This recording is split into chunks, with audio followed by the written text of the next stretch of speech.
नमस्कार दोस्तों, आप देख रहे हैं CG study exam tips channel. इस चैनल पर हम वर्तमान में सीजी टेट परीक्षा एवं शिक्षक भर्ती का तैयारी करा रहे हैं। हमारा उद्देश्य है आपको कम समय में सही चीज़ें पढ़ाना, ताकि सिलेक्शन जल्दी और आसानी से हो सके। आज की इस वीडियो में हम पर्यावरण की इकाई स्वयं के पर्यावरण को समझना, इससे संबंधित जितने भी महत्वपूर्ण प्रश्न हैं, जो परीक्षा में आने योग्य है, उसको हम हल करेंगे। तो चलिए बिना समय गंवाए आज का सेशन शुरू करते हैं। तो चलिए दोस्तों, आज हम पर्यावरण के इकाई 1 के शेष बचे हुए अति महत्वपूर्ण प्रश्नों को पार्ट 2 में हल करते हैं। तो आज का पहला प्रश्न क्या है साथियों? वायुमंडल की ऊंचाई समुद्र तल से लगभग कितनी होती है? ऑप्शन है 16 से 29 किलोमीटर, 16 से 29,000 किलोमीटर, 16 से 29 लाख किलोमीटर, 16 से 29 मीटर। तो इसका सही उत्तर होगा साथियों ऑप्शन बी, 16 से 29,000 किलोमीटर। वायुमंडल की ऊंचाई समुद्र तल से लगभग 16 से 29,000 किलोमीटर होती है। चलिए इसका व्याख्या देख लेते हैं। इसका व्याख्या है समुद्र तल से 16 से 29,000 किलोमीटर के बीच वायुमंडल की ऊंचाई को मापा जाता है। अगला प्रश्न, वायुमंडल किन तत्वों से मिलकर बना है?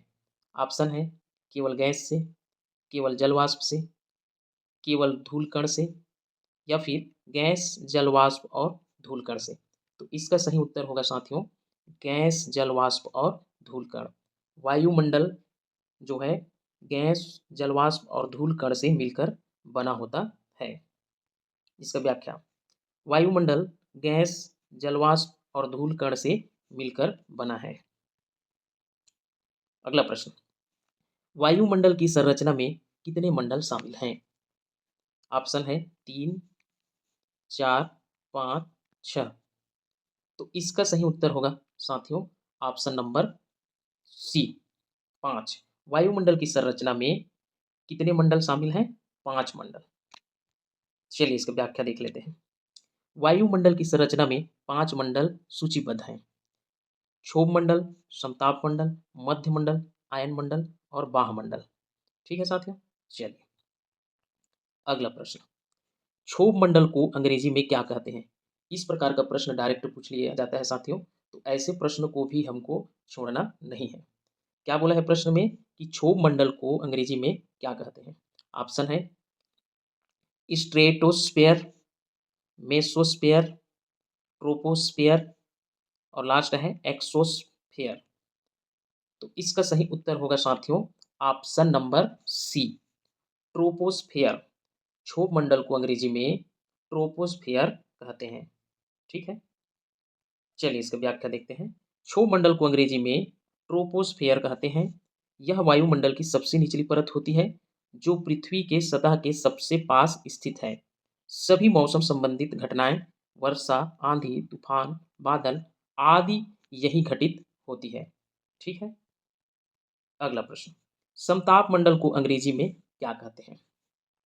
स्ट्रेटोस्फेयर, मेसोस्फेयर, आयनोस्फियर और लास्ट है एक्सोस्फेयर। तो समताप मंडल को अंग्रेजी में क्या कहते हैं दोस्तों? तो इसका सही उत्तर होगा ऑप्शन ए, स्ट्रेटोस्फेयर। समताप मंडल को अंग्रेजी में स्ट्रेटोस्फेयर कहते हैं। इसका व्याख्या, समताप मंडल को अंग्रेजी में स्ट्रेटोस्फेयर कहते हैं। अगला प्रश्न, मध्य मंडल को अंग्रेजी में क्या कहते हैं? ऑप्शन है स्ट्रेटोस्फेयर, मेसोस्फेयर, आयनोस्फियर और लास्ट है एक्सोस्फेयर। तो इसका सही उत्तर होगा ऑप्शन बी, मेसोस्फेयर। मध्य मंडल को अंग्रेजी में मेसोस्फेयर कहते हैं। इसका व्याख्या, मध्य मंडल को अंग्रेजी में मेसोस्फेयर कहते हैं। अगला प्रश्न, आयन मंडल को अंग्रेजी में क्या कहते हैं? ऑप्शन है स्ट्रेटोस्फेयर, मेसोस्फेयर, आयनोस्फेयर और एक्सोस्फेयर। तो इसका सही उत्तर होगा ऑप्शन सी, आयनोस्फियर। आयन मंडल को अंग्रेजी में आयनोस्फियर कहते हैं। आयन मंडल को अंग्रेजी में आयनोस्फियर कहते हैं। चलिए अगला प्रश्न, बाह्य मंडल को अंग्रेजी में क्या कहते हैं? ऑप्शन है स्ट्रेटोस्फेयर, मेसोस्फेयर, आयनोस्फियर, एक्सोस्फेयर। तो इसका सही उत्तर होगा साथियों ऑप्शन नंबर डी, एक्सोस्फियर। वायुमंडल को अंग्रेजी में एक्सोस्फीयर कहते हैं। अगला प्रश्न, पृथ्वी को चारों ओर से किसने घेरा हुआ है? ऑप्शन है स्थलमंडल, जलमंडल, वायुमंडल, भूपर्पटी। तो इसका सही उत्तर होगा साथियों ऑप्शन नंबर सी, वायुमंडल। पृथ्वी को चारों ओर से वायुमंडल घेरा हुआ है। इसका व्याख्या, वायुमंडल एक आवरण है जो पृथ्वी को चारों ओर से घेरे हुए है। अगला प्रश्न, क्षोभ मंडल का नामकरण किसने किया? ऑप्शन है टीजरेंस डिबोट, न्यूटन, गैलीलियो, आइंस्टीन। तो इसका सही उत्तर होगा ऑप्शन ए, टीजरेंस डिबोट। क्षोभ मंडल का नामकरण टीजरेंस डिबोट ने किया था। इसका व्याख्या, क्षोभ मंडल का नामकरण टीजरेंस डिबोट द्वारा किया गया था। अगला प्रश्न, क्षोभ मंडल का अन्य नाम क्या है? ऑप्शन है समताप मंडल, आयन मंडल, अधोमंडल और बाह्य मंडल। तो इसका सही उत्तर होगा ऑप्शन सी, अधोमंडल। क्षोभ मंडल को अधोमंडल भी कहा जाता है। इसकी व्याख्या, क्षोभ मंडल को अधोमंडल, परिवर्तन मंडल, विक्षोभ मंडल और संवहनीय मंडल के नाम से भी जाना जाता है। अगला प्रश्न, क्षोभ मंडल में ऊंचाई बढ़ने पर तापमान पर क्या प्रभाव पड़ता है? क्या पूछा है प्रश्न, क्षोभ मंडल में ऊंचाई बढ़ने पर तापमान पर क्या प्रभाव पड़ता है? ऑप्शन है तापमान बढ़ता है, तापमान घटता है, तापमान स्थिर रहता है, तापमान पहले बढ़ता है फिर घटता है। तो इसका सही उत्तर होगा ऑप्शन बी, क्षोभ मंडल में ऊंचाई बढ़ने पर तापमान घटता है। ठीक है दोस्तों, चलिए इसका व्याख्या क्या है कि क्षोभ मंडल में ऊंचाई बढ़ने पर तापमान घटता है। अगला प्रश्न, जेट वायु धारा किस मंडल में प्रवाहित होती है? ऑप्शन है समताप मंडल, क्षोभ मंडल, मध्य मंडल, बाह्य मंडल।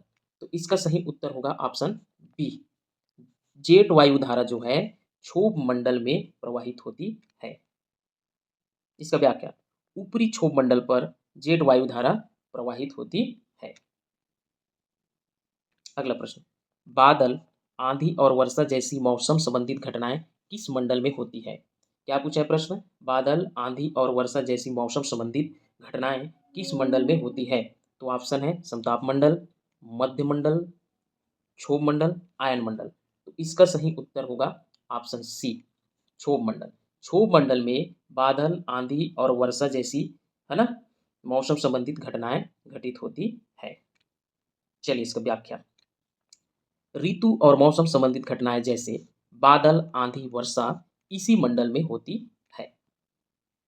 अगला प्रश्न, क्षोभ मंडल की औसत ऊंचाई विषुवत रेखा पर कितनी है? 6 से 8 किलोमीटर, 11 किलोमीटर, 20 किलोमीटर, 30 किलोमीटर। तो इसका सही उत्तर होगा ऑप्शन बी, 11 किलोमीटर। क्षोभ मंडल की औसत ऊंचाई विषुवत रेखा पर 11 किलोमीटर होती है। इसका व्याख्या, क्षोभ मंडल की औसत ऊंचाई विषुवत रेखा पर 11 किलोमीटर है। अगला प्रश्न, क्षोभ मंडल की औसत ऊंचाई ध्रुवों पर कितनी है? ऑप्शन है 11 किलोमीटर, 6 से 8 किलोमीटर, 20 किलोमीटर, 50 किलोमीटर। तो इसका सही उत्तर होगा ऑप्शन बी, 6 से 8 किलोमीटर। क्षोभ मंडल की औसत ऊंचाई ध्रुवों पर 6 से 8 किलोमीटर होती है। इसका व्याख्या, क्षोभ मंडल की औसत ऊंचाई ध्रुवों पर 6 से 8 किलोमीटर है। अब हम देखेंगे समताप मंडल से रिलेटेड प्रश्न। तो अगला प्रश्न क्या दिया है, समताप मंडल की खोज किस वर्ष हुई थी? ऑप्शन है 1902, 1920, 1950, 1985। तो इसका सही उत्तर होगा ऑप्शन ए, समताप मंडल की खोज 1902 में हुई थी। इसका व्याख्या, समताप मंडल की खोज टीजरेंस डिबोट ने 1902 में की थी। अगला प्रश्न, समताप मंडल की औसत ऊंचाई कितनी है? ऑप्शन है 11 किलोमीटर, 20 किलोमीटर, 30 से 50 किलोमीटर, 80 किलोमीटर। तो इसका सही उत्तर होगा ऑप्शन सी, 30 से 50 किलोमीटर। समताप मंडल की औसत ऊंचाई कितनी होती है? 30 से 50 किलोमीटर होती है। इसका व्याख्या, समताप मंडल की औसत ऊंचाई 30 से 50 किलोमीटर तक पाई जाती है। अगला प्रश्न, ओजोन परत किस मंडल पर पाई जाती है? ऑप्शन है क्षोभ मंडल, समताप मंडल, मध्य मंडल, बाह्य मंडल। तो इसका सही उत्तर होगा ऑप्शन बी, समताप मंडल। ओजोन परत जो है समताप मंडल पर पाई जाती है। इसका व्याख्या, ओजोन परत समताप मंडल में पाई जाती है। अगला प्रश्न, ओजोन परत का मुख्य कार्य क्या है? ऑप्शन है वर्षा कराना, जेट वायुधारा को प्रवाहित करना, सूर्य की पराबैंगनी किरणों का अवशोषण करना और लास्ट है मौसम संबंधित घटनाएं उत्पन्न करना। तो इसका सही उत्तर होगा ऑप्शन सी, सूर्य की पराबैंगनी किरणों का अवशोषण करना। ठीक है, ओजोन परत का मुख्य कार्य क्या है? सूर्य की पराबैंगनी किरणों का अवशोषण करना। इसका व्याख्या, ओजोन परत सूर्य की पराबैंगनी किरणों का अवशोषण करती है। अगला प्रश्न, किस परत को पृथ्वी का सुरक्षा कवच भी कहा जाता है? ऑप्शन है क्षोभ मंडल, समताप मंडल, आयन मंडल, बाह्य मंडल। तो इसका सही उत्तर होगा ऑप्शन बी, ऑप्शन बी, समताप मंडल। पृथ्वी का सुरक्षा कवच समताप मंडल को कहा जाता है। व्याख्या, ओजोन के परत के कारण समताप मंडल को पृथ्वी का सुरक्षा कवच भी कहा जाता है। अगला प्रश्न, ओजोन की मोटाई मापने के लिए किस इकाई का प्रयोग किया जाता है? ऑप्शन है डेसिबल, पास्कल, डॉप्सन, केल्विन। तो इसका सही उत्तर होगा ऑप्शन सी, डॉप्सन। अगला प्रश्न, समताप मंडल को समताप मंडल क्यों कहते हैं? ऑप्शन है क्योंकि यहाँ तापमान बहुत अधिक होता है, क्योंकि यहाँ तापमान बहुत कम होता है, क्योंकि इसके निचले भाग में 20 किलोमीटर की ऊंचाई तक तापमान में कोई परिवर्तन नहीं होता, और लास्ट है क्योंकि यहाँ मौसम संबंधित घटनाएं होती है। तो इसका सही उत्तर होगा ऑप्शन सी, क्योंकि इसके निचले भाग में 20 किलोमीटर की ऊंचाई तक तापमान में कोई परिवर्तन नहीं होता, इसलिए समताप मंडल को समताप मंडल कहते हैं। इसका व्याख्या, समताप मंडल के निचले भाग में 20 किलोमीटर की ऊंचाई तक तापमान में कोई परिवर्तन नहीं होता, जिस कारण इसे समताप मंडल कहते हैं। अगला प्रश्न, समताप मंडल की खोज किसने की थी? ऑप्शन है न्यूटन, गैलीलियो, डिजेरेंस डिबोट, आइंस्टीन। तो इसका सही उत्तर होगा ऑप्शन सी, डिजेरेंस डिबोट ने समताप मंडल की खोज की थी। इसका व्याख्या, समताप मंडल की खोज डिजेरेंस डिबोट ने 1902 में की थी। तो चलिए अब हम देखेंगे मध्य मंडल से इंपॉर्टेंट प्रश्न। अगला प्रश्न, मध्य मंडल की औसत ऊंचाई कितनी होती है? ऑप्शन है 10 से 50 किलोमीटर, 50 से 90 किलोमीटर, 90 से 640 किलोमीटर और 640 किलोमीटर से ऊपर। तो इसका सही उत्तर होगा ऑप्शन बी, 50 से 90 किलोमीटर। मध्य मंडल की औसत ऊंचाई कितनी होती है? 50 से 90 किलोमीटर। इसका व्याख्या, मध्य मंडल की औसत ऊंचाई 50 से 90 किलोमीटर तक पाई जाती है। अगला प्रश्न, मध्य मंडल के संबंध में कौन सा कथन सही है? ऑप्शन है ऊंचाई के साथ तापमान बढ़ता है, ऊंचाई के साथ तापमान घटता है, तापमान स्थिर रहता है, तापमान में कोई बदलाव नहीं होता। तो इसका सही उत्तर होगा ऑप्शन बी, ऊंचाई के साथ तापमान घटता है। मध्य मंडल के संबंध में यह कथन सही है कि ऊंचाई के साथ तापमान घटता है। इसका व्याख्या, मध्य मंडल में ऊंचाई के साथ तापमान घटता है। अब हम देखेंगे आयन मंडल से रिलेटेड प्रश्न। आयन मंडल की औसत ऊंचाई कितनी होती है? ऑप्शन है 50 से 90 किलोमीटर, 90 से 640 किलोमीटर, 640 किलोमीटर से ऊपर, 10 से 50 किलोमीटर। तो इसका सही उत्तर होगा ऑप्शन बी, 90 से 640 किलोमीटर।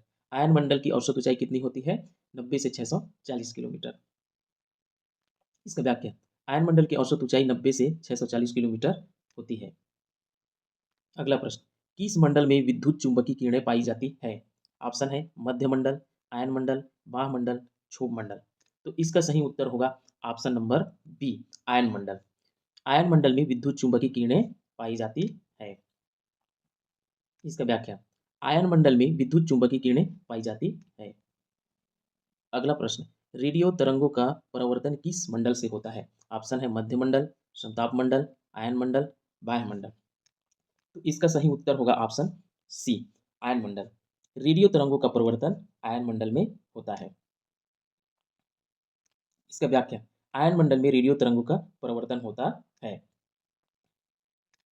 अगला प्रश्न, संचार उपग्रह किस मंडल में स्थित होता है? ऑप्शन है मध्य मंडल, आयन मंडल, बाह्य मंडल, समताप मंडल।